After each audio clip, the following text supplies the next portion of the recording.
the Eagles are the better team, and the Eagles are going to win the Super Bowl.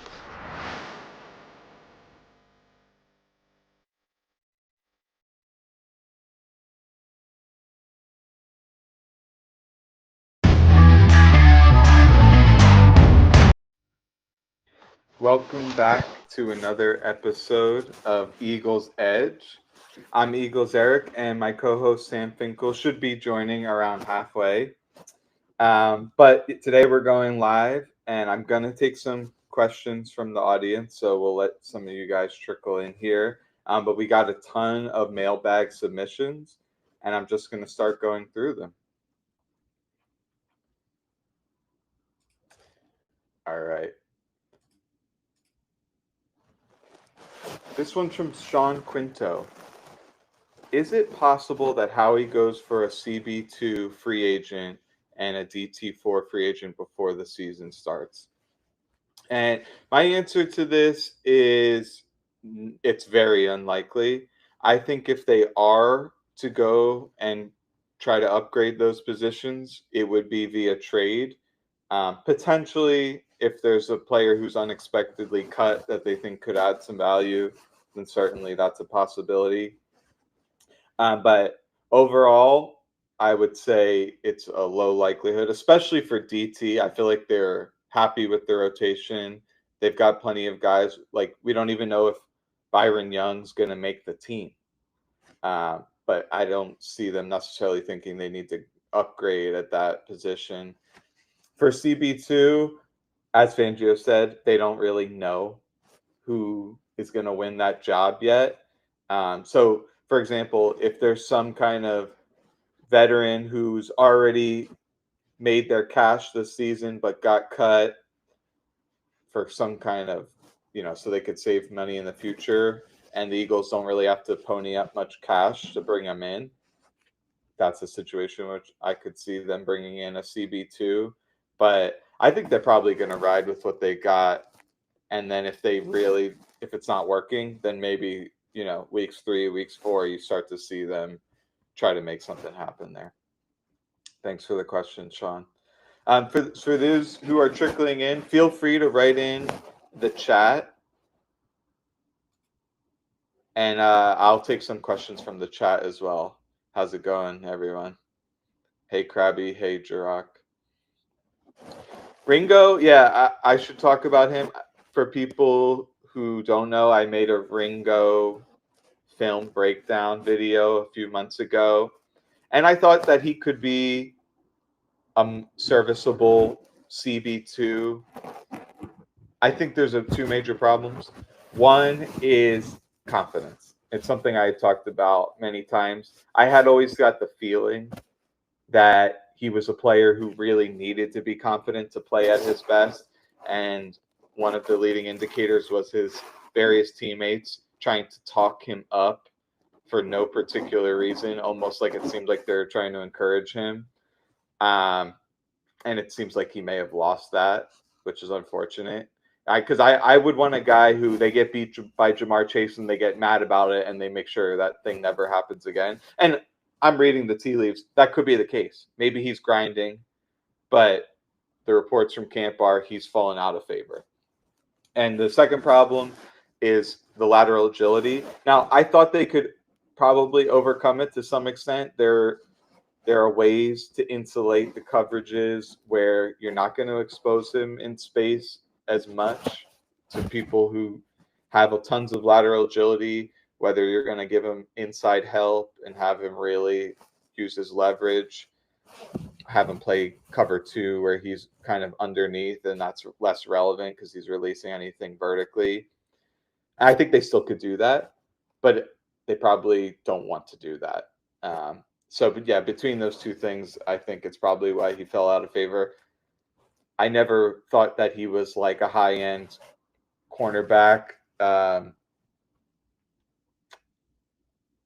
that, I would say overall, I'm less optimistic about what he could be than I was a few months ago. But he is still 22. And people want to talk about, oh, yeah, but he's had all these years. But where are the reps? Like, you still need live reps against good players to make that matter. So I don't think he's necessarily had enough experience to be able to improve significantly, and he is still a year younger than Quinyon.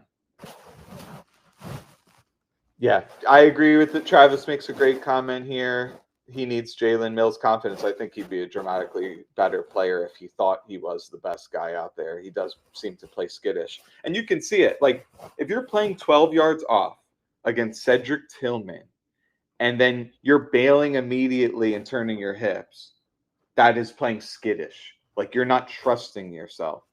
And that's what makes it very easy to get out of position. And then on the Jamar Chase touchdown, yeah, everyone in the league is going to give up that out. And if it's perfectly timed, perfectly thrown ball, good luck trying to defend it.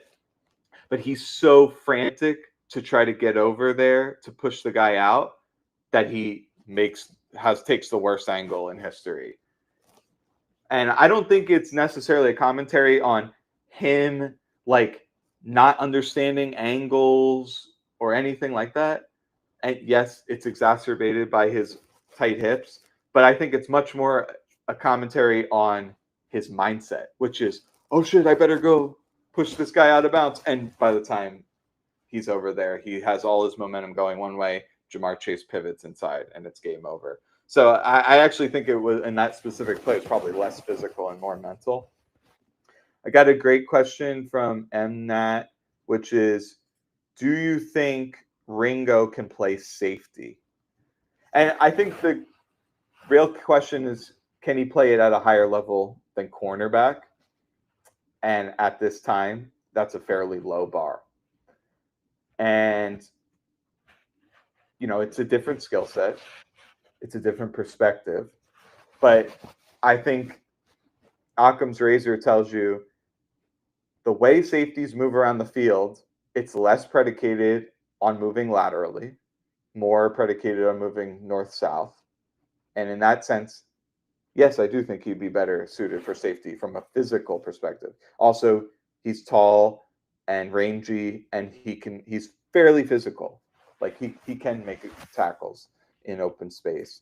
But going back to the mindset thing, like everything that's problematic at corner, that might get even amplified at safety when you're the last line of defense and you cannot be frantic. You're going to be guarding passes that are hanging in the air. Are you going to commit pass interference? Like, are you going to get tangled with the receiver?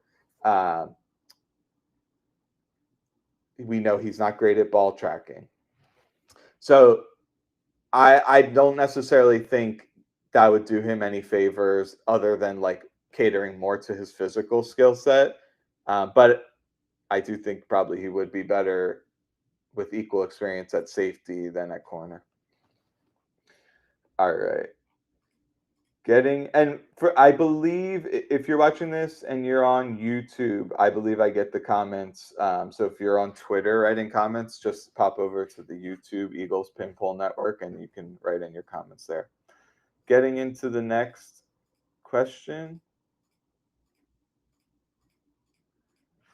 In your estimation, which on the bubble players have trade value and could be moved from now until final cut down?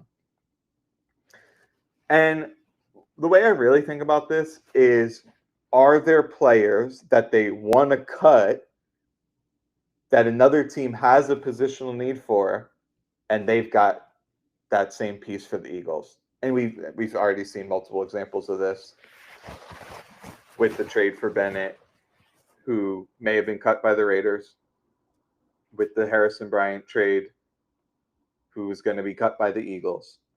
And when you're 32nd on the waiver wire, you want to make those deals because those guys probably you're not gonna have an opportunity to sign them as long as they're not a vested veteran. So could there be more of those deals on the horizon? Yes. If they were to make another trade, though, my guess is it would be someone who's not on the bubble, who maybe has more significant value to patch one of these holes if they think that they have them. Whether it's, I mean, a lot of people talk about cornerback, some people talk about safety. I don't hear a lot of people talking about edge rusher.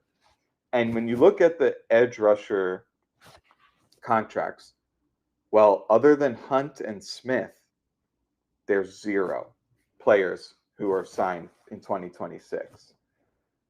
And you're going to need 4 or 5 total.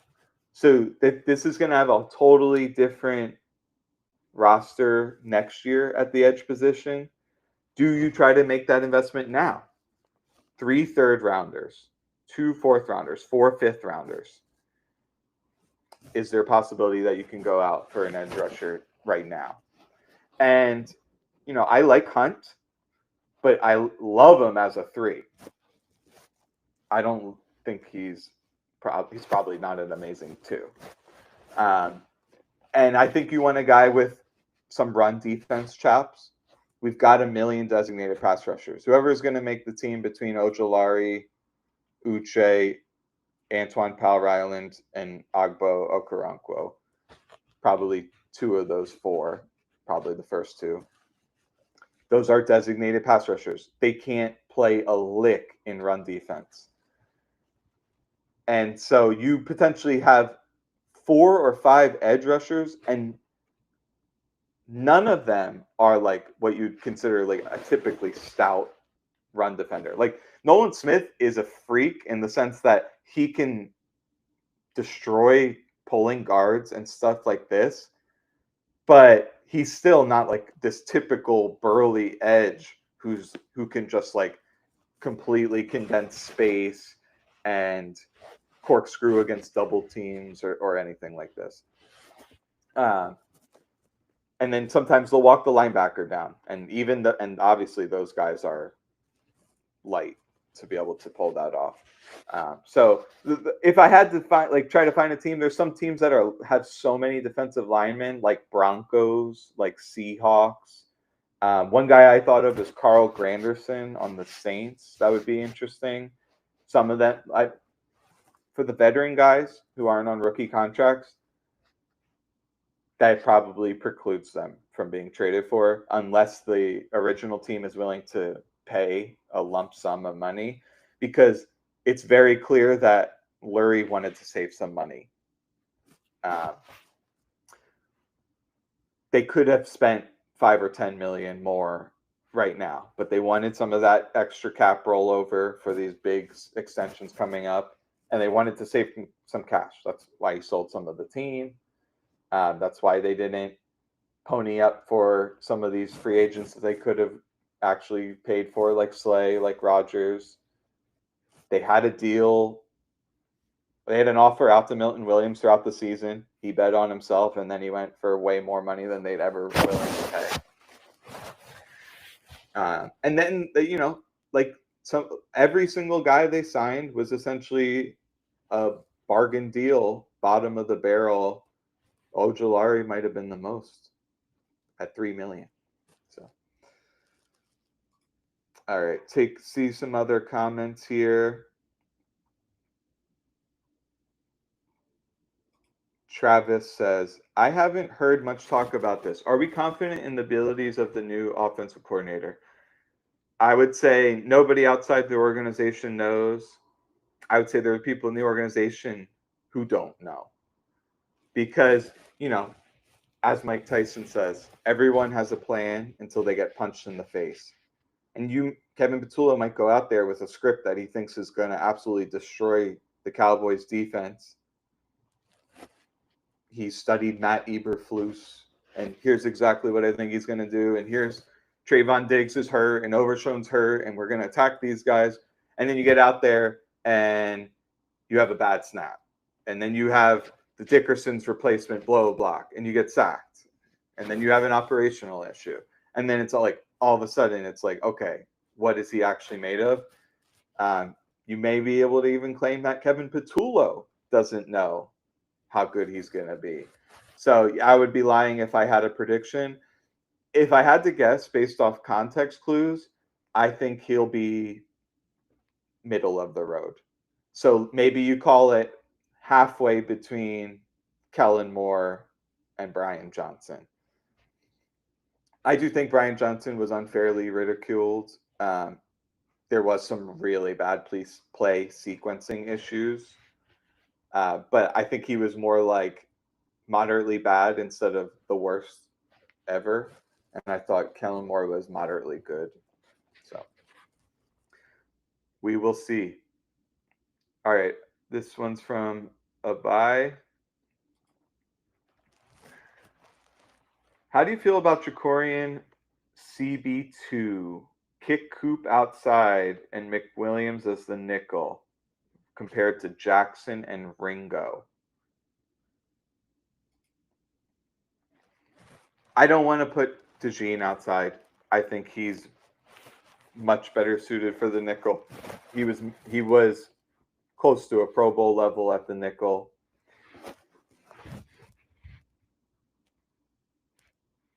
We don't know how good McWilliams would be right away.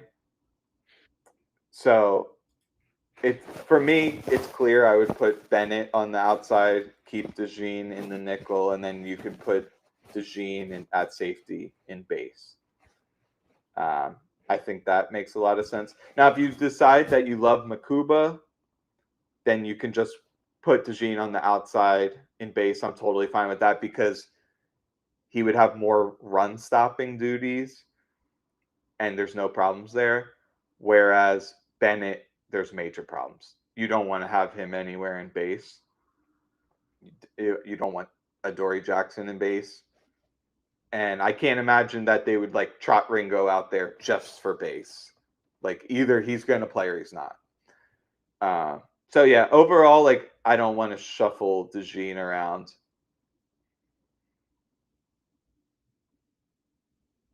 Okay.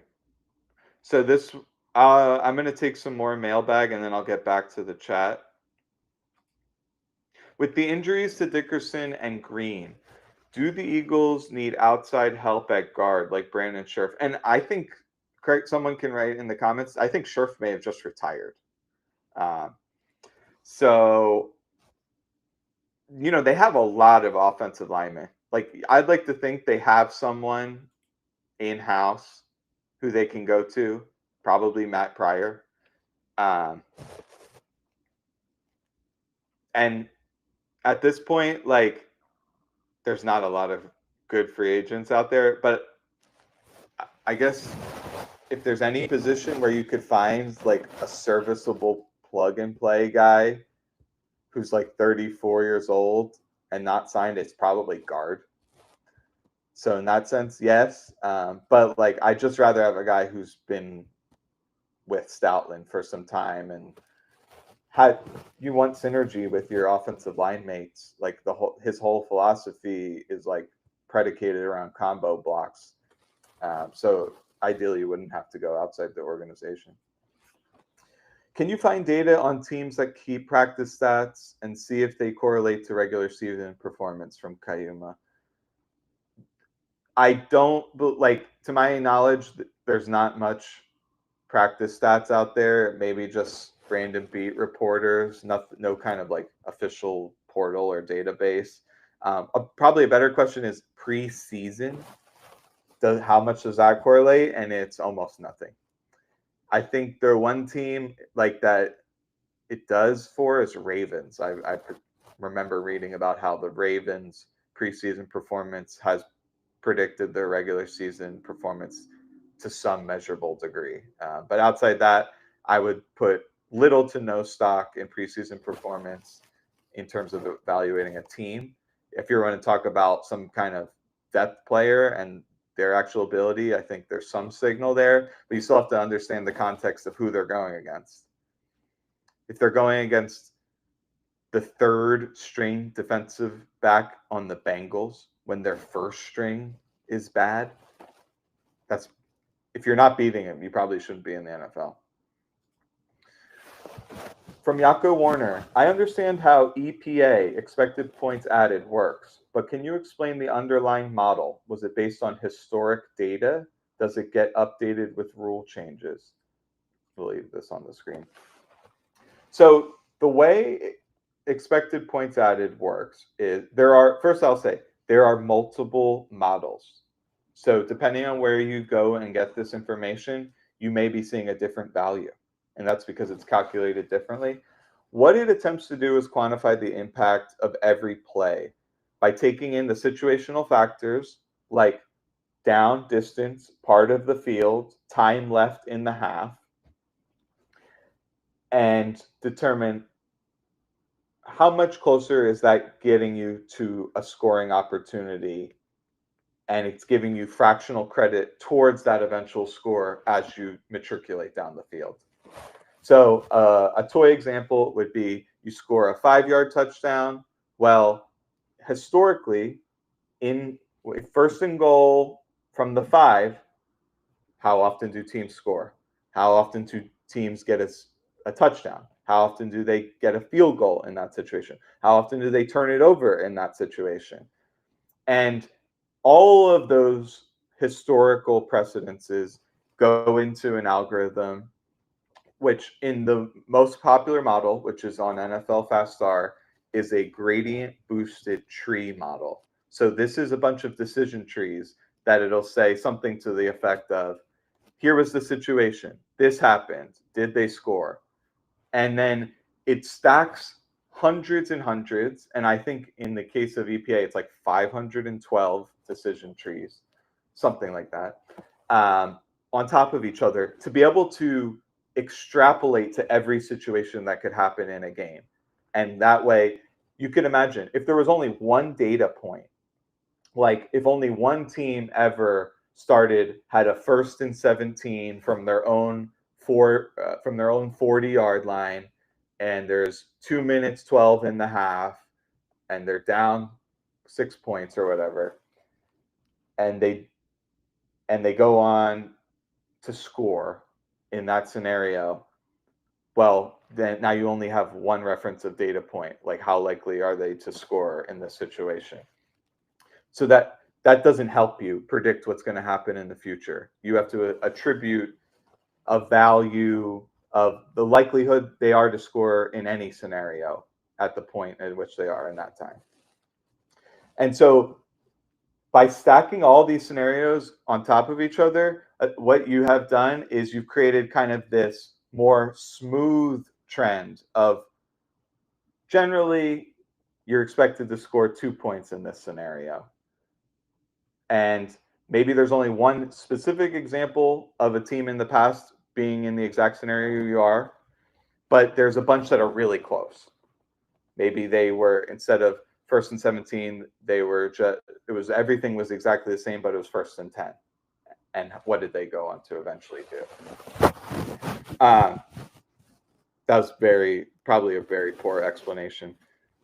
But yes, it is based on historic data.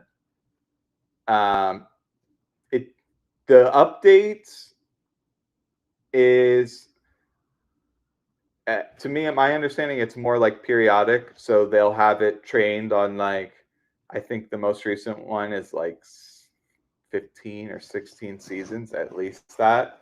And then there's like, periodic updates.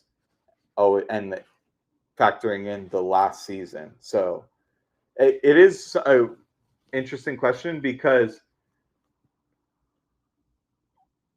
ultimately what we're trying to determine is, in any given situation, how likely are you to score? And then if you've moved closer to scoring by advancing down the field, well, now your expected points goes up. And the difference between where you were and where you are after that play, that's your expected points added. And so over time, that can change for, like you said, rule changes, how the defenses play, even stuff like the proportion of red zone possessions for good teams compared to bad teams. Like if that disparity grew for whatever reason in 1 year, well, now the underlying EPA model would be trained on a different distribution. And then it would spit out a value that's not representative of the current time. But I'd be happy to like get into more detailed discussion of that, where I could kind of like write it out and potentially give visuals and diagrams, because just talking about it I don't think does a very good job of explaining how it works. All right. Do you also, I would recommend go to nfloasis.com. It's my new site. It actually works fast now, and it does explain to some degree how these type of models work. But I'd be happy to discuss more one-on-one. Do you expect Nolan Smith to exclusively pass rush from the right side or both sides? So this is alluding to a post I made earlier this year, just talking about how Nolan Smith's pass rushing impact was greater from the right side in his very limited sample. And a reporter asked a question to Fangio about this, and he said the reason was because Smith's shoulder, this was talking about in this preseason, why he's exclusively rushed from one side, is that his left shoulder got tweaked. And when you're rushing from the right side, that inside shoulder is what engages, really that whole inside arm. So they wanted to protect that left shoulder. So when you put him on the left side, it's that right arm that's doing most of the driving, whether it's in run defense or in a long arm situation. So that's the reason. Will that change? It may. And people have talked about this. Like, do I think there's merit that he could be better at run defense on the left and better at pass rushing on the right? Yeah, I actually do think that's the case. All right, we got some chats here. Scherf did retire. Okay. Scherf retired. Maybe I'll just do some rapid fires because we got quite a few. I have a fair amount of faith in Nolan Smith and Jalix Hunt. I worry about health. Would they kick one of the DTs out to edge in a situation if they wanted to go heavy? I think it's a good point. If you know the other team is in heavy personnel, 12, 13 personnel, 21, 22 personnel, or they just have a bunch of giant players, you can do that. They did it last year. They had snaps where they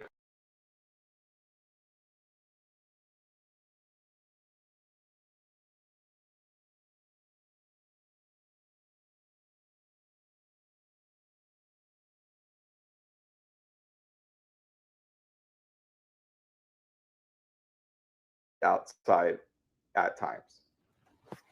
And he did play on the outside. He had a snap. I forget if it was the first or second preseason game. He had a snap on the outside and won a pass rush. So absolutely, they could put an extra DT out there. Jirak asked, how many years of data for the EPA model? How many years of data it's trained on? I got to go check this. I thought I saw 2005 was the initial year, but I can go track that down and see the contemporary model. What is that based off of? It's managed by Ben Baldwin, Computer Cowboy, if anyone's familiar.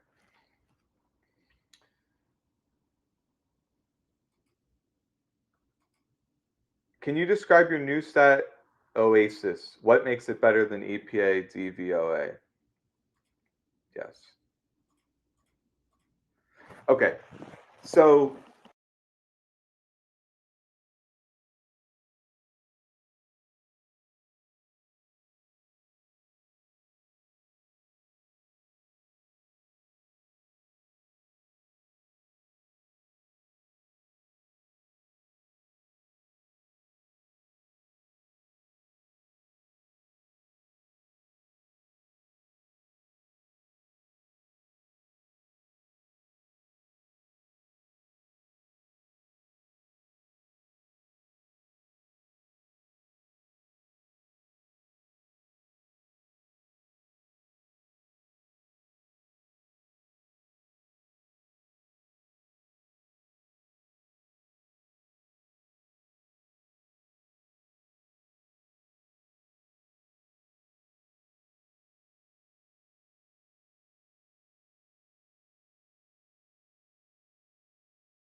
Okay.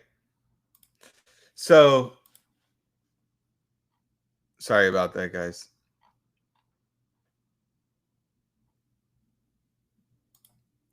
Let me know if you can hear the audio.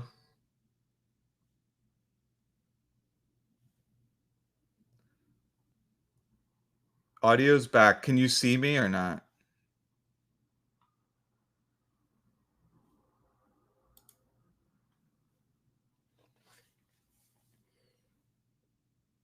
All right, I'm just going to keep going.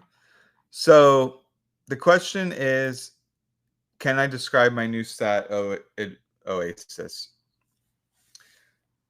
So I just pick up where I left off. I wanted to do a better explanation for EPA.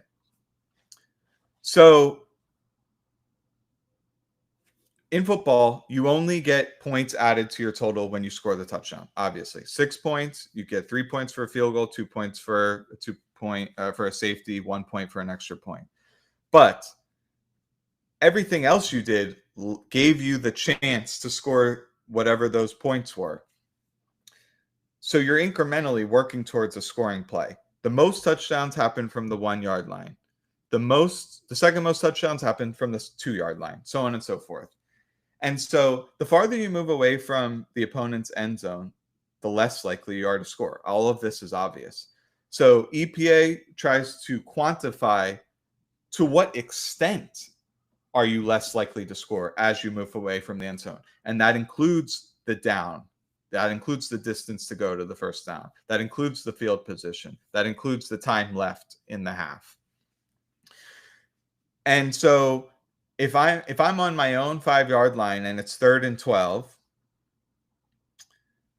and there's 12 seconds to go in the half, the chance that I score any points is so infinitesimal that my expected points is near 0. And my co-host has joined. How's it going? Hey, Sam. How's the live I don't know stream if I going can so hear far? you. Oh, you can't hear me? Oh, it's actually a problem with my audio. Okay, I just want to finish what I'm talking about and then I'll fix it. So the chance of scoring in that situation is so infinitesimal that expected points model says you're expected to score essentially 0 or fractionally more than 0. But boom, all of a sudden I get this 95-yard touchdown right at the end of the half on 3rd and 12. Well, now I get the full plus 6.8 because there's a 95% chance I'm going to make the extra point. So like 6.9 points, that's my expected points added. But instead, let's say I was 1 yard away on 1st and goal. Well, now the chances of scoring 6 or 7 points is extremely high. So if I do end up converting that, my expected points added on the play that I actually score is probably really small, like +1, +1.5, or something like that. So what Oasis does is, and I'm just fixing my headphones. Sam, talk real quick. Hello. Okay, perfect. So what Oasis does is it takes that baseline EPA model and then it figures out how good is your opponent, because you don't want that same play against the Carolina Panthers from 2024 to count the same as if you did it against the Broncos. So it has a correction factor for opponent. And the way it does that is it looks at the opponent, how good they're, like, let's say you're looking at their defense and you're looking at your offensive Oasis. So it's going to say, if I scored let's just say the baseline for a given play, like a 10-yard pass from the middle of the field on 1st and 10 is like +1. Okay. And I do that against the Broncos. Well, that's probably like +1.2 because if you look at the Broncos' previous performances, they went up against a bunch of offenses and they did good against some good offenses. So that tells the model not only is their defensive Oasis good, but it factors in the fact that their opponents were potentially good. And it loops through the opponents, the opponents of the opponents and the opponents of their opponents 10 times. And so it really is a robust way of correcting for opponent strength because and I'll give you an example to make this make sense. Let's say we thought the Broncos are really good defensively because they kept putting up the best defensive Oasis scores week after week. Okay, boom, boom, boom, boom. They're really good. But then they get up against a juggernaut offense like the Ravens or the Bills, and they have a terrible performance. Well, now we need to understand, like, not only how good did they do relative to the people they did good against or the people they did bad against, but how did the Bills and Ravens do against those people? And so it just keeps going down that tree 10 times. And what happens is over time, it gets this stabilized value of opponent strength that properly corrects kind of for all of the differences in each team's schedule. That's one part of it. The second part of it is situational leverage. So if you make a play that significantly swings your win probability, so I'll give you an example. Dallas Goedert, when he had that huge play against the Saints and ran for a zillion yards in the fourth quarter, that swung the win probability like 25% or something like that. Well, if I gave that the same EPA value as every other play from that yard line and that down and distance, it wouldn't capture the fact that in that situation, that was much more valuable. And if you can repeatedly make good plays in high leverage situations, you're a better player. That's like Jalen Hurts. Jalen Hurts is pretty good in an average situation. And when the stakes get highest, he's really good. The last part is consistency. So if you're consistently good, you get a boost. If you're consistently bad, you get a penalty.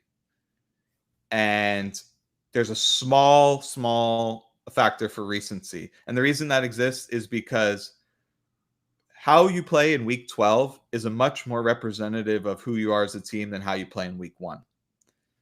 And throughout the season, essentially until week 18, where there's a lot of funny business going on, you're always learning more about the team, and how they're playing at the end matters more to how they're going to play in the playoffs. So there's a small correction for that. That's all the improvements that it makes on EPA. And how do you know if it's better? Well, there's really two ways. Is it more predictive? And the answer is yes. And does it match your intuition better? And when I look at the weekly percentile, so on the website, if you go to NFLoasis.com and you select the team, you'll see if you scroll down, it'll show you relative to every offensive and defensive performance over the last 2 years, how good was their performance percentile wise. And the numbers check out because I just was very attuned to what the Eagles did last year, and you'll see like the percentiles make a lot of sense, and then they're better when you juxtapose them versus EPA. Where there's some games where it's a big difference. Trying to think of a specific example. Like the Cowboys game. I think their defensive EPA would have been like in the 70th percentile, but then by Oasis, it was like 98th percentile or something like that. Jirak asks, sorry, Sam, but I just want to finish this. No, How do you factor high leverage situations? It seemed like it'd be difficult to define for a statistical model. It's retroactively determined. Every play that causes a big win, well, it's not just like binary. It's scalar. So the more that a play swings win probability, the more of a factor it has on the adjustment. So if you went from, I have a 12% chance to win, and then I make a big play, and now I have a 37% chance to win, well, now that play gets boosted by a factor of that win probability gain. So in that case, like a 3 times boost. Whereas if you made a big play, but your win probability went from 40 to 41, well, then it's just neutral. no adjustment, or essentially what's equivalent to no adjustment. So it does get factored in every play. Sounds like reinforcement learning rollouts. I guess that's what he's saying. Yeah, it is like that. So, hey Sam, Hey, how's it going? doing great. So I'm just gonna keep going with where we left off in the Let's do it. mailbag. So why don't you hit this one? Well, I know what you're gonna say, because Moro Jomo is one of your flag plant guys. Um, but honestly, I think they could be very comfortable either way, right? So again, the question is, could Moro Jomo be a full-time starter, or is he best suited as a passing down player behind Jordan Davis? And I think what's interesting about their situation is they have the luxury of being able to kind of do both and kind of, as the season goes, make a better determination. I do think Moro Jomo could be a full time starter, but I think having Jordan Davis carve a role out, and I feel like you can be very comfortable playing both and rotating both. That's kind of what I would say. So what did you think I was gonna say? I think you are one of the biggest Moro Jomo supporters and early Moro Jomo supporters. I really would like to add, um, and so I think you would advocate on behalf of his full time starting potential. And I think there's validity to that, and I think it's important. I think at the end of the season, when his stat line is, and I believe in the magic that you have, shared throughout the video breakdown that you did and throughout these mailbags. I do believe in Moro Jomo, and I think if he has the year that you said, another thing Eagles Eric got right. So feel good about that. Let me see it. That's What do you think? so I think it's a loaded question. I don't even agree with the premise. Like, the first thing I would say is, what constitutes a full-time starter? Sure. Is that some certain number of snaps? Is that you're playing on some certain downs? Is that actually starting, right? Is that like being the Yeah. first guy out there? I get what you're saying. And the answer to let's just answer each of those. Will he be out there on the first play? No, he won't be. It'll be Jordan Davis and Jalen Carter. Mm-hmm. Will he play more snaps than Jordan Davis? I think probably, yeah. And do I think he's best suited as a passing down player? Yeah, I do. I think he's better as a pass rusher than he is as a run stopper. And also, if he's playing on a rundown, he's going to be next to none other than Jordan Davis. And I think when he's playing, let's call it as a 3 technique, and he needs to get to the outside and beat a reach block, I think he's good for that. He's got a lot of agility. He can keep the offensive lineman at bay with his ultra long arms, and he has high motor. Do I want him corkscrewing in the middle as a 2-eye against some behemoth guard? Absolutely not. So that's why you have Jordan Davis. That's why you accepted the 5th-year option. Sure. And I will say this, I think I was a little bit off base because previously I'd said, like, really harped about Jordan Davis as a nose. But remember, they only play 10% base. And what I should be talking about is Jordan Davis as a 3 technique. And it's amazing what he can do. And a lot of times they're canceling gaps. So between slanting or just 2-gapping, or what I see Davis do, which is just have the offensive linemen clog the gaps. He just kind of prevents them from advancing, and then Sure. no holes actually develop. As long as you don't get turned, the offensive linemen are just going to be in the way of the running back. That's really his superpower. So, everyone knows I love Ojomo, but I do think he's much better suited on pass downs. But in those situations where you have a team where they're running a lot of outside zone, absolutely you want him on the field. All I right. like that answer. Next one. does John Mechie make an impact on this year's Eagles team? To what extent? And I know you just got done a John Mechie episode on Inside the Bird, so I'd invite everyone to go check that out. But yeah, what do you got? Yeah, thanks. Yeah, I obviously like Mechie. One of my good friends actually coached both Mechie and Jahan Dotson at Petty Academy in New Jersey. So quick shout out to him and to them, which was cool. And Mechie is he adds a lot to the receiver room. I like him. Is he gonna come in and be the 3 receiver? Probably not. He could potentially throughout the season. But are they gonna use him? Yeah, sure. I could see it being very feasible that he gets thrown into some situations, especially with Johnny Wilson now being out for the year. I was super interested to see how they were going to handle that situation, and I'm not shocked to see one of those guys out for the year with a surgery. I'm not going to say anything more about that, but I'm not shocked to see that to retain all 7 of those guys. Um, but yeah, I could see him.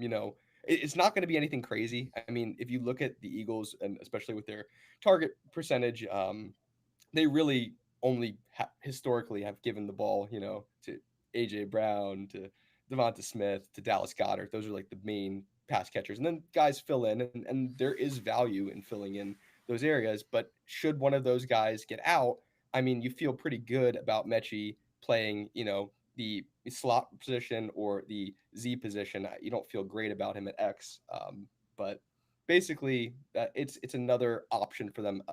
One thing I did point out in the Inside the Birds, Inside the Data episode is that his slot percentage was like 51%. So you're adding another element there, and they don't want Devonta Smith to play the slot as much as he did last year. I think that there's a chance, especially in the slot position, that he could see the field. Yeah. You know what I'd really like to see in the slot is AJ Brown.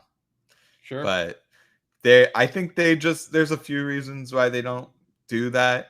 One, because he's by far the best on the outside.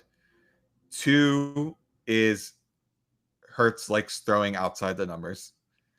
And 3 is a lot of times when you're lined up, like you're a stud receiver lined up in the slot, you're generally like going across the field. And from what I've heard, maybe they don't want to expose him to as many like big hits over the middle because everyone knows how valuable he is.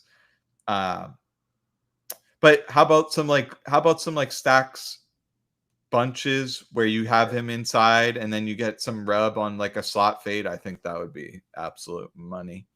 Absolutely. I think that's Mechie could do that pretty well. Mechie also plays with a little bit of toughness, and I think if he gets on the field, like especially for his frame, I mean he's 5'11", like 187 or something like that. He plays pretty tough for that frame, and I think he'll endear himself to people should he get on the field. All right, next one. The Eagles will likely keep 6 receivers: AJ, Devontae, Dotson, Mechie, Cooper. This question is moot. It's only 5. Well, it's between I see. Johnny Wilson, but Johnny Wilson with the announced season-ending injury makes this question moot. But it's a fun thought exercise what they would have done if Johnny Wilson did not have the season-ending injury. I went back and I watched the Browns game with Cooper. I watched Cooper's routes because obviously people know like Eagles hardly threw in that game, and they didn't throw to Cooper. Him to Pierre Garçon? Yeah, I wrote that on Twitter. No, I don't think he's as good as Pierre Garçon, but there is a lot of similarities. He's just not quite like you could see Pierre Garçon when he came off the line. He had a lot of juice, and like Cooper, he's a little bit slow to get up to speed, but everything else other than that, I love. He plays really physically for his body type. He's pretty darn good at changing direction. He can catch the ball away from his frame. He's a nightmare for small cornerbacks to try to tackle. So I would definitely love to keep him around. And like you talk about screen game, that's all the people want to talk about with Johnny Wilson. He's in there from the screen game. Well, then you're just telegraphing the screen game. Oh, look, Johnny Wilson and Anaya Smith in a stack on the outside. Whereas Darius Cooper, he's like they lined him up a lot in the slot. So I do wonder like if they see him more as that Z and they had him in some motions and shifts as opposed to an X, even though a lot of people have compared him to like AJ Brown. Well, we had a comment about from I hope I'm pronouncing it right, Jarek. He says we lack a backup X unless you believe in Cooper, and he's kind of right. I mean, if you look at everyone on the team, I mean, there's not really a guy you feel comfortable just throwing in there. I mean, Cooper is an option, but yeah, that boundary receiver position it's a tough one in the NFL, and it's becoming. I wonder what you think, but is it becoming more important or less important over the modern NFL offenses to have a star and then a backup boundary receiver? My feeling is less, and it's not that it is not important. I think it's twofold. First, I think there are less of them than there used to be. Sure. And I think there's way more hyper talented Z type receivers. Absolutely. And like there really wasn't like Amon-Ra St. Brown's, a bunch of those type of players years ago. Like probably the closest comparison would be Antonio Brown. And that there's a laundry list of these guys, the Lad McConkeys, even CD Lamb. I would be hard pressed to say that he's an X. He's way more of a Z. Yeah. So there's just a lot more of these guys. Even Jamar Chase he's playing more Z, and then they have Higgins as on the outside boundary guy on the line of scrimmage. So it's just like going way towards that. And I think it's because offensive coordinators know how to weaponize the slot option more. I mean, we didn't even really get a ton of 11 personnel until like the Welker days. So it's like, if you think about that, there's this like 10-year lagging pipeline from college to the NFL. Well, another thing that's a really important that you didn't touch on, but I feel like you could probably talk about this forever, is just the hash marks, right? When you look at the transition from the college game to the NFL, I mean, having the hash marks at different distances. I mean, in college, it's such a different game with a boundary receiver. Like you have a lot less space to work with. So Huge.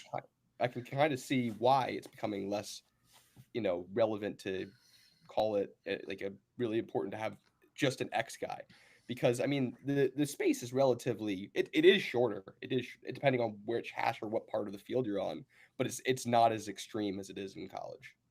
Yeah, and really, I think that comes in big in like scouting, where you can have this X type body, and then you're playing with all this space in college, and then the team's like, "Oh, perfect, we found our X," and then, oops, by the way, it's Traylon Burks or it's Keon Coleman, Yeah, or the new example, I'll call my shot here, is Jaden Higgins, which everything tells you about their measurables, how they looked, what they did in college, their usage.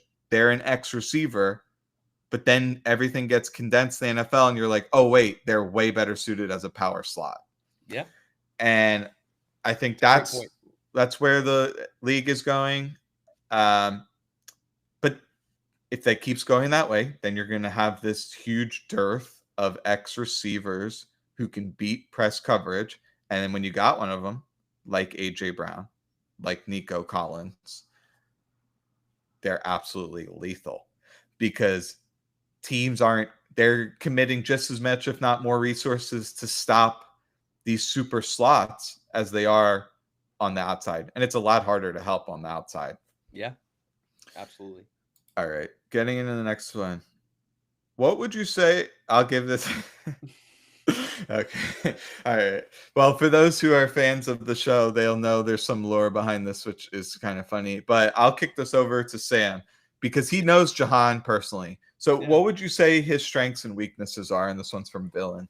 Yeah. So the thing I've always loved about Jahan Dotson, besides the person, because he is an incredible person, one of the nicest human beings, He is one of the smoothest runners I've ever seen, and not just route run. I just the way his movement is. I said this on the Inside the Data podcast. Coach Jared Parker was the wide receiver coach when we were there, and in his southern accent, I just kept hearing that man moves like a gazelle. Like, and he does. Like that is some. It's so smooth. The way he gets to his top speed, I love it. I like his release. His hands are pretty good. I mean, especially considering his smaller catch radius. And I think he's an underrated vertical threat. And you might disagree with me there because of some of the other things, but those are the things I'd say as strengths. Now, weaknesses. Number one, he grew up a Cowboys fan. That is true, but that's not actually a weakness. Oh The my. weaknesses I would say, small catch radius, like we talked about, it's not great. He's not that great after catch, like as much as you'd want him to be. And he doesn't win consistently on press, and that's like a big problem that he has. And yeah, that's kind of how I'd profile him, honestly. Yeah, and I don't know. I feel like I've gotten an unfair billing that I'm like a Dotson hater because I repeatedly talk about how he's not maximizing the system. But it's just that he goes to a team like the Vikings. He goes to a team like Tampa, where they have these fancy trip sets and bunches, and they're running a bunch of zone like void attackers where they're clearing guys out and then they're bringing another guy across into a void in the zone in the intermediate part of the field. I think Dotson's awesome. But the Eagles, they just like to run like corner routes on the outside, goes, hitches, and it's like, okay, where's the spot for him? And there's one weakness I think you didn't quite allude to that I thought was a major weakness watching Sure. is when he's playing out of the slot and there's a nickel over him that's like 5 yards off. Often, what a nickel is asked to do is reroute the inside receiver, and then you could do a myriad of other duties after that. Go to the flat, cover the running back, zone off wherever you are. And when he got rerouted, he went flying across the field into other people's areas. So you would see many times on film where he would be either on the same side or opposite side from the tight end, and they're running kind of, either up the alleys or towards the middle of the field between the numbers, anywhere, and they get shoved into each other. You've now negated both routes, and one guy can cover them, which means the other guy can go find other work. It's a disaster for a passing offense, I mean, especially spacing is going, important. yeah, It truly especially is. against zone. When Yeah. you have a quarterback who likes to pull the trigger when the guy's clearly open, and then you have your tight ends, not named Goddard, and Dotson getting shoved into each other, your options are dwindling fast. So you end up dropping back, going, no AJ, oh crap, and I'm scrambling. And in that sense, I feel like if you had a guy who was just stronger through his release, it would be more helpful. And also, Absolutely. like, you don't want to throw like a 15-yard crosser to Dotson and like have a safety bearing down on him. Like, that's just not a good recipe. Whereas Darius Cooper, he could absorb those kind of plays. Like, Sure. he is as big as a safety, and Yeah. he actually pushes the defensive guy off. Like, it's a totally different deal when he's coming out. Yeah, I totally agree with that. We had a comment come in about Jalen seemed to vibe with him towards the end of this last year from Adam, and I do think that's important. Um, I think that's really important, and I think you'll see that. One thing I will note uh, is that it's possible they still move him. I think it's important people recognize that there is a chance with the Mechie trade that they're not done making moves, and Dotson is somebody that there are a little bit of rumblings that there could be movement. I wouldn't be shocked. But I do think it is really important to have chemistry between Jalen and his receivers, and honestly, between the receivers. And I think that's where Mechie fits in really well too, especially with his relationship with Devonta Smith. And I think relationships is what makes this team successful. It's a big proponent of why they're successful. So, and I really love that comment. So thank you for putting it. All right, getting into this next one. Jason Nolan, what is Fangio's sight concept and what should I look for on film? Okay, so this is for the film junkies. Sight is actually like a coverage tag. So this is something that you'll have your base coverage. So say it's cover 9, which is Fangio's week rotation cover 3. So you have your nickel, you have Cooper DeJean on one side. The safety opposite of Cooper DeJean, he's the one who's coming down to play a hook zone or a curl flat.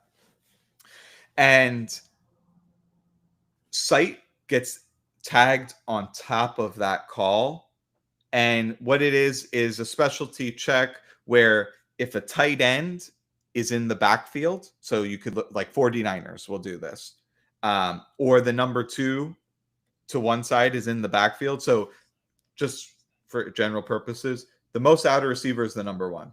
Then who's ever inside of that is the number 2. Whoever's inside of that is the number 3.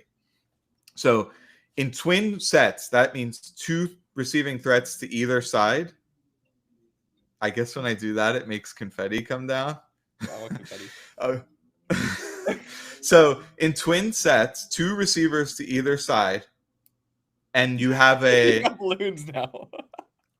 and you've got a tight end in the backfield. What this tells is the safety stays high and the linebacker covers everything to the flat. Whereas typically they would be rotating down and they would cover, the safety would cover the flat. But the reason this happens, and I'm not for sure on this, but it just makes intuitive sense, is that why recruit a safety to cover the flat when the number 2 threat is already so far back? They're all the way in the backfield and they're a tight end. So they're not going to threaten you vertically. Now I'd rather keep the deep help and just let the linebacker take that duty. I bet all my money that is actually the case of why they make that check. So yeah, that's what that is. It's actually not you can't tag that on any coverage. It's relevant to coverages where you're spinning a safety down. So like not cover 4 where they stay back. All right. We did get a question in the comments. Oh, great. Let's see. I may have reframe it because I kind of think you would want me to. But it's how many yards does Saquon run for this year? And I think at the essence of the question is, will there be a regression?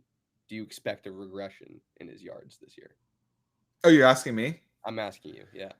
Oh, yeah, for sure. I remember in this summer, there was a college kid who reached out to me. He said, I made this cool project that looked at every 2,000-yard rusher.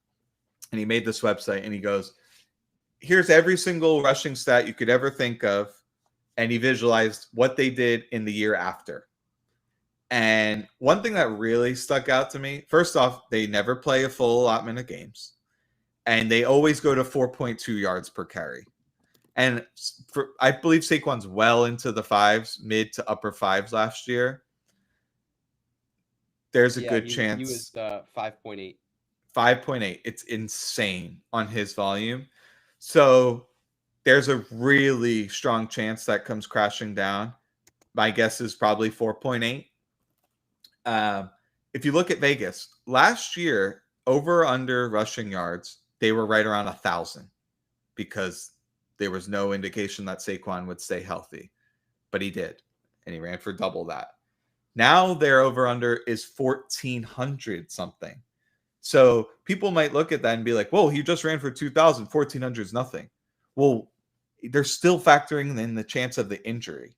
So if he stays healthy, he's going to run for big numbers. Like you're talking 1,500, 1,600, and I consider that big. But is there a chance he misses some time? I think it's highly, highly likely. So maybe he would be on pace for, call it 1,650 yards, but then he ends up with like 1,380. That's really what I see as a likely outcome. What do you got? Well, so they were talking about the lines, what the lines are for sports bet. I don't sports bet either, but I was just curious what they were at. His total rushing yards are 1,500.5 is minus 110 for over under. So they expect, I think for over it's minus 110. 1,500 is insane. Yeah. Like that must be the highest over under of all time. It's Seriously. pretty crazy. But yeah, is that a repeatable thing? It's really hard to repeat that. And there's just so many assumptions that go in. Like you said, health is a huge part of it.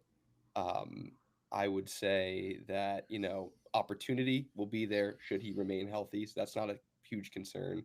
I do think the offensive line, depending on health of them, is a big part of it. One of the big parts of their success is there were a lot of injuries. I think more than people recognize on the offensive line. Those guys missed time, but the backup stepped up and did their job. And so really about the depth of the offensive line too. There's so much that goes into it. Do I expect him to get 2,000 yards again? No, I think that's an unrealistic expectation. Is it possible? Sure. But I agree mostly with what you said. Actually, completely with what you said. So. Wow, I realize we have like 10 more. I maybe we should save some of these. Maybe we'll get like 2 more and then we'll do like 2 more from the comments. Yeah. Okay. So, if you're Kevin Patullo, what reliable plays and concepts from previous OCs would you use this year? And I would recommend we did one of our very first, I think the very first podcast or maybe the second ever we did, I did a whole segment on this where I showed clips of exact plays that I loved. So I'd recommend searching that, and It's awesome. I could help point you at that. I've also written multiple posts on Twitter about this. I've even written a whole Medium article on how I'd upgrade the Eagles offense. So I'd go look that up, like Eagles Eric, how I'd upgrade the Eagles offense. I've written about this like a lot.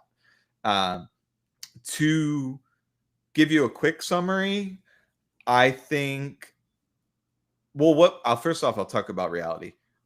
The way they've talked about Kevin Patullo's offensive design is taking their staple plays and then making offshoots of those plays that are counters. So everyone knows the Eagles love running this route combination where they have the outside guy run like a 3 to 5 yard in, and then the inside guy runs a corner route. Okay. 72, China, whatever you want to call it. They run it over and over again against every single team. It's very easy to read. It cooks man coverage. It worked. But if the other team knows you're going to run it, it's obviously not good. And they almost threw a couple interceptions on it. So when they're talking about Patullo, they talk about constraint plays. So a constraint play means you've got your staple, you got your base play. How can we modify that to, if a team is loading up to stop our base play, oops, by the way, we're actually going over here. Or you think it's a corner out, surprise, it's actually a post. Any type of tweak that takes advantage of the other team thinking they know what you're going to do is a constraint play. That's where Kevin Patullo has already literally said that they've going to do that. And so you just got to think about what are their staple concepts. Drive, Hank, China. They got mesh. They've got QB counter bash. So all of those plays, and then all their gap scheme stuff. Like you just come up with the counters off of those plays. Make it look exactly like that play. Oh, by the way, the quarterback's keeping it. Oh, I'm actually not hitting the shallow. Now AJ Brown on the mesh. He's running some kind of designer route out the back. Yeah. Whatever. Put a What? mesh Yeah. climb on it. Yeah. There's one called Stash, which is an Andy Reid concept, which is essentially mesh return, where they are going like they're going to run a mesh, and we just go back outside. Yep. And that absolutely fries man coverage. The I'm Eagles a actually sucker for mesh. Mesh is one of my favorite yeah. concepts. And who's a Hall of Fame quarterback who we interviewed who hates mesh? I think it rhymes with Kerner. Yeah. So, and I actually had talked with him personally, like what it is that he hates about it, and it's that it doesn't have good zone answers. And I was like, oh, well, what if you just did this with the guys outside of the mesh? He was like, okay, I love it. So really, I think he just hates the traditional mesh that doesn't have good zone answers. And you watch, like the Eagles ran a mesh against the Browns against like cover 2. It was the worst play I've ever seen. Every receiver was on the ground, like McCord running for his life, or it might have been DTR. Like Either way, I know what you're saying. The thing with mesh though, like a lot of what makes it successful, and like we had at Penn State, we actually revamped our mesh concept. We had consultants. We had Bill Laser come in, and he taught us like different what we could do on it. One of the things he taught us was this mesh climb. So like on the we ran a drive with mesh, so like a basic route on top with the two mesh, and then you had the guy coming off the opposite side climb and to that Yeah. zone, that area. So like Yeah. that was a big thing that we did at Penn State that really helped us a lot. And the teams, we didn't have it on film, so like we ran that against Michigan and Ohio State, and it worked really well when they Yeah. were. Well, Ohio State didn't really run zone too much on us, but Because when like the nice thing about that is, like, if they're in man, well then you just hit the traditional mesh route. But if they're in zone, what's going to happen is that like nickel, or if the outside corners and cloud technique is, they're going to be right there and the mesh is going to come right into their zone. But now they're just getting depth going behind them. So you just go bloop, right over them and it's open. Like that's such an easy upgrade to it. You could even have that be a conversion route where yeah, if the guy's running across and he just sees that there's a bunch of guys like hanging out at 5 yards across the field, then he just gets depth. Like I could see that happening on the fly absolutely. And then on the basic, we had a couple zone answers. We had like where you would just sit on the basic if you saw a zone. So we had Yeah, some there's of those. like this viral clip from Ricky Pearsall from the preseason where he's on I forget what they call this route, but some kind of like search route. It's kind of like this crossing route, but he's getting to the other side of the field and he's out leveraged and there's like a zone defender out there and he just he clearly reads it and then stops and like gets in space and makes a catch, and then people are like, Pearsall's going for what 1,200 or whatever. And by the way, I met Ricky Pearsall at Whole Foods getting flowers at Valentine's Day, and he was really nice guy. Like we had a whole conversation. So I'm rooting for the guy, just not when we play him. All right, we got I said I promised 2 questions from the comments. So here we go. Where do you guys think Jalen ends up in the player survey? Oh, that's interesting. Do you want to go first?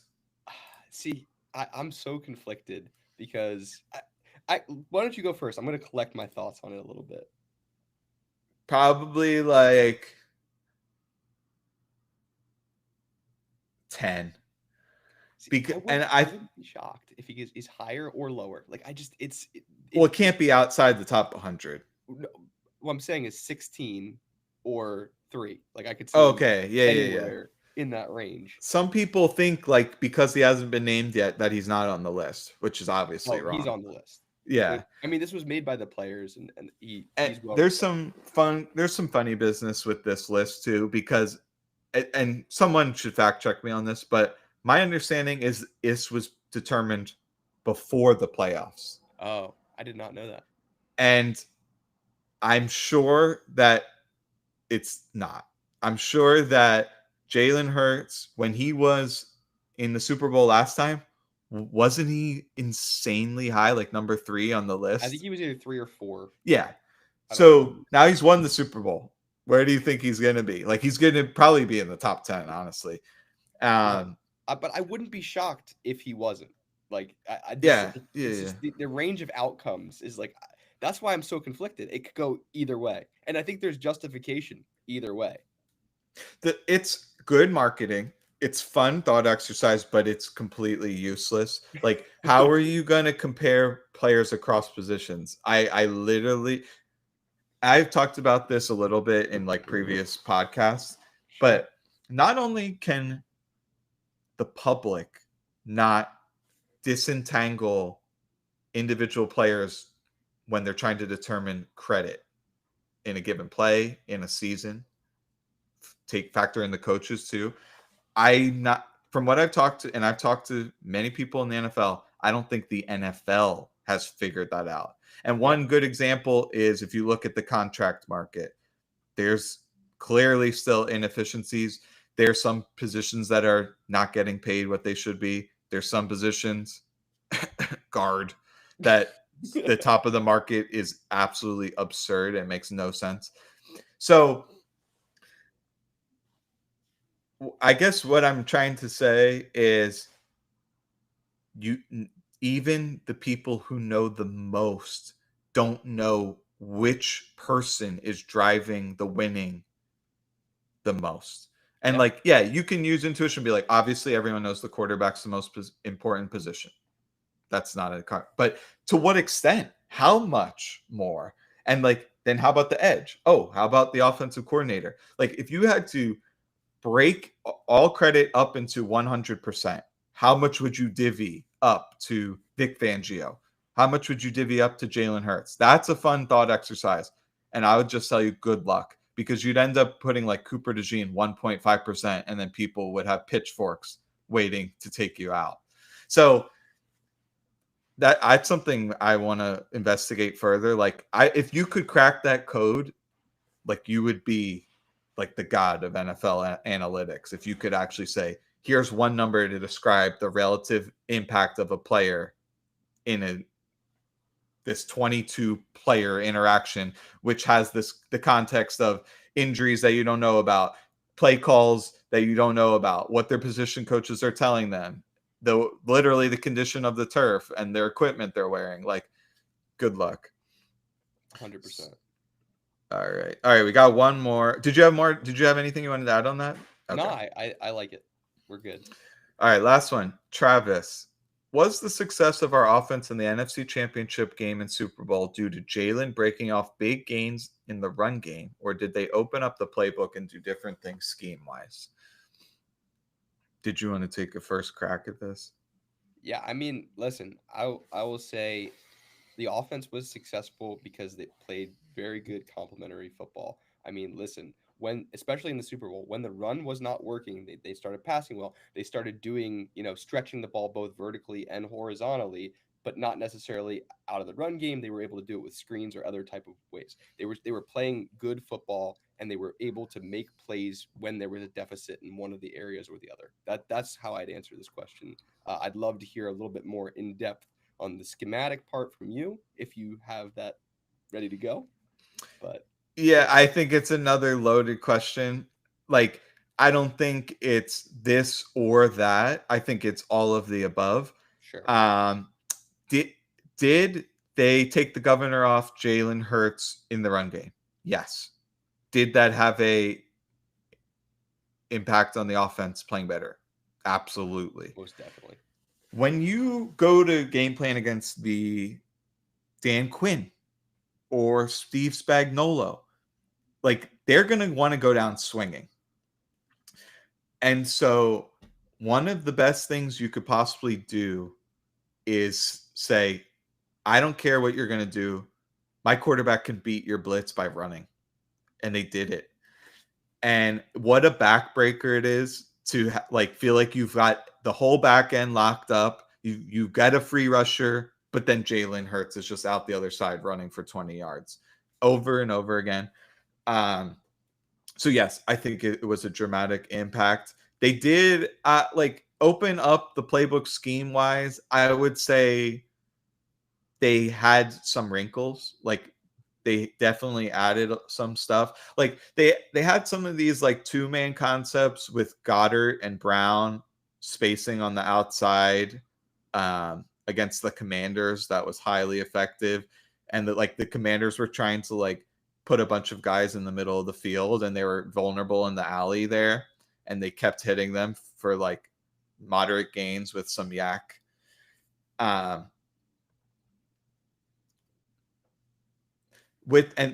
other thing is the Commanders really struggled to tackle. It's just funny to see these little defensive backs just getting absolutely mauled by our linemen downfield, and then even if they avoid that, they have to try to corral Saquon in the open field. So they just couldn't do it physically. In the Super Bowl, I would say like Spagnuolo, what a bizarre game plan. I just couldn't understand it. And I posted a montage on Twitter of like 80% of these double mug and amoeba fronts that other teams used against the Eagles. This is essentially when they pack everyone up on the line of scrimmage. And the Eagles did not handle it well. Like, I think they maybe had 2 completions all year against that. And one of them, people remember that Goddard check where he scored the stiff arm touchdown against the Packers, and that was against the front like that. But really, there was nothing even, like, there was no magic to that play call. It was like 2nd and 2 or something, and the corners were playing off. Like, they were giving up that first down. And then Goddard just bossed that guy. So I don't know why they didn't run a single one of those the entire Super Bowl. Absolute terrible game plan. Made no sense. It was a clear weakness from the Eagles. They didn't even make them honor that. They ran a million blitzes from depth that had no chance of getting there. Hurts just sat back there pretty, delivered dimes all over the field. So, like they hit AJ Brown. That was like a mesh play. They just changed up the formation. In fact, I think afterwards they said that it was a botch formation. Like the tight ends were lined up on the wrong side or something like that. They hit that dagger. They hit the big post against the Bengals and the Giants. The Dotson play. That was just like a check against press man, right? Something that they had done all year. They've got their little hand signal, and there you go. So, like, it wasn't that much new stuff, to be honest with you. And they're just executing really well against a team that was like 17th ranked defensive EPA per play over the second half of the season. Like, the Chiefs were not that good defensively. They were a very good situationally when they needed that stop or they needed to get a sack or interception. They were able to do that, usually through Spagnuolo scheming up something. But that was not existent in the Super Bowl. So, what do you have anything else you wanted to add on that? I love Adam's comment again about Todd Bowles blitz. Every time they play Tampa, they struggle because of the pressure that they're able to bring. So it's interesting that Spagnuolo is just like, nah, we're not gonna, do exactly what Tampa did and the blueprint to shut down the Eagles. And again, they have handled it better. So, Yeah, isn't it funny? Isn't it funny that Todd Bowles gives Hurts the most problems, and that's his exact game plan? And the time I saw Hurts was more frustrated than any other play in his career. Was Tampa is showing this like zero blitz, but what they did is they took like the weak side linebacker and they had him fly across the formation to replace the blitzer on the other side, which is very unorthodox. And the Eagles had like a screen dialed up to that side to where the blitzers are coming. And it was like to Paris Campbell. And he ended up getting like 1 yard. And Hurts was so mad. He's like, this should be like a freaking touchdown. Yeah. So that, if I wrote about this a little bit, like if I were a defensive coordinator going against the Eagles, I would use a lot of zone defense, a lot of too high. I would have a lot of mug fronts, and sometimes you got to bring them. Overload blitzes gave them problems. Now, here's the question. Do you think we're going to see a lot more of that this year? Well, the reason that we didn't see some of that stuff more is you play too high zone. Well, now you're going to have problems stopping Saquon behind the behemoth 100%. Offensive lines. And I understand that. Maybe the answer is cheetah type packages where you bring in extra defensive linemen, but you replace your linebackers with a safety or a nickel or something that's like where that. The league's going anyway. Like those packages are a lot more of what you see anyway. So I wouldn't be shocked. Yeah, maybe it is such that the Eagles are really good at attacking linebackers. Like they're just not able, like If you remember, there was a few games where the Eagles' run defense or run offense got slowed down. Cleveland did it. Baltimore did it. In the Super Bowl, the Chiefs did it. They did. And the one Commanders game, the first Commanders game. So, and I understand they had like 200 yards combined rushing, but like there was big swaths, like the whole first 3 quarters, Saquon was limited. And a lot of those teams did it with their fronts.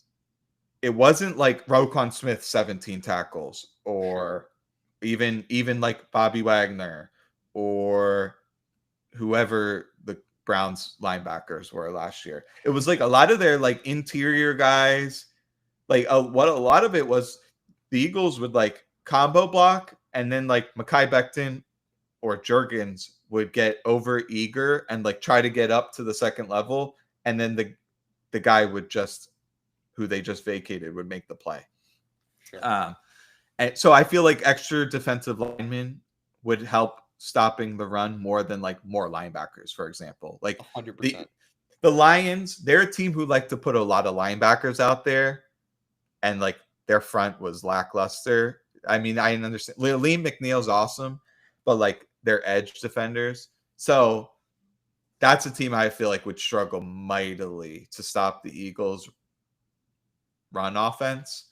Now they have a totally different defensive coordinator, and that might not be the case anymore. Versus a team like the Broncos or even the Seahawks, where they've just got a million offensive or defensive linemen, and they'll put out base fronts and they'll put out 6-1.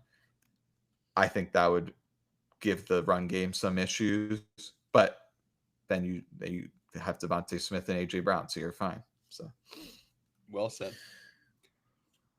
all right, great. Well, that was a fun episode. We still have a ton of mailbags in store for next time, so if we didn't get to your question, we will in a future episode. Appreciate everyone who stopped by, and until next time, this has Thank you, been guys. another episode of Eagles Edge.